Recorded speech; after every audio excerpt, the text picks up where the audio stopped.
മലയാളത്തിലെ മഹാനടൻ മമ്മൂട്ടിയെക്കുറിച്ച് സമൂഹമാധ്യമങ്ങളിൽ വരുന്ന ചർച്ചകൾക്കെതിരെ പ്രതികരിച്ച തിരക്കഥാകൃത്തായ എസ് എൻ സ്വാമി. 40-ലധികം സിനിമകൾ മമ്മൂട്ടിക്കൊപ്പം ചെയ്തിട്ടുള്ള തനിക്ക് മമ്മൂട്ടിയുടെ സ്വഭാവം വ്യക്തമായി അറിയാമെന്നും നേരറിയാൻ സിബി എന്ന തൻ്റെ സിനിമയിൽ കാപ്ര എന്ന കഥാപാത്രമായി തിലകനെ വിളിക്കണമെന്ന് പറഞ്ഞ് മമ്മൂട്ടിയാണെന്നും എസ് എൻ സ്വാമി പറയുന്നു. തിലകന് സിനിമയിൽ വിലക്കുള്ള സമയമായതിനാൽ തനിക്കും കെ മധുവിനും അദ്ദേഹത്തെ വിളിക്കുന്നതിനെക്കുറിച്ച് ആശങ്കയുണ്ടായിരുന്നു.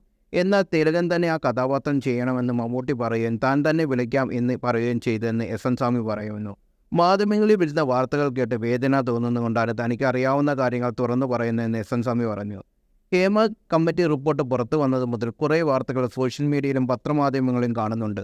റിപ്പോർട്ട് വന്നതിന് ശേഷം പലരും തോന്നിയതുപോലെ മനസ്സിൽ താല്പര്യമനുസരിച്ച് സോഷ്യൽ മീഡിയയിൽ പല കഥകൾ പറയുന്നുണ്ടെന്ന് ഞാൻ ശ്രദ്ധിച്ച കാര്യം മമ്മൂട്ടിയെക്കുറിച്ച് വന്ന ചില ന്യൂസുകളാണ്. മമ്മൂട്ടി തിലകനെതിരെ പ്രവർത്തിച്ചു എന്നും അദ്ദേഹത്തിന് വർക്ക് ചെയ്യാൻ അനുവദിച്ചില്ല എന്നും പലരും പറയുന്നത് കേട്ടു.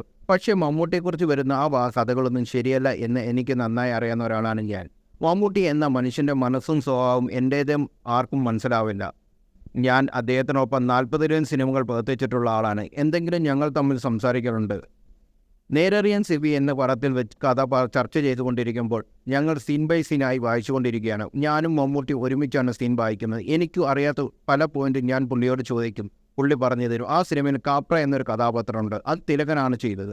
തിലകൻ ആ സമയത്ത് വിലക്ക് നേരിട്ടുകൊണ്ടിരിക്കുകയാണ്. അദ്ദേഹത്തെ വിളിച്ചാൽ എന്തെങ്കിലും പ്രശ്നം ഉണ്ടാകുമെന്നും ആ കഥാപാത്രത്തോട് സാമ്യമുള്ള ഒന്നാണ് മണിച്ചിത്രത്താഴിനെയും ഉള്ളതുകൊണ്ട് ഞങ്ങൾ സംശയം ഉണ്ടായിരുന്നു. പക്ഷേ കഥ വായിച്ചു കഴിഞ്ഞ് മമ്മൂട്ടി ആദ്യം പറഞ്ഞത് ഈ കഥാപാത്രത്തെ തിലകൻ തന്നെ അവതരിപ്പിക്കാം എന്നാണ്.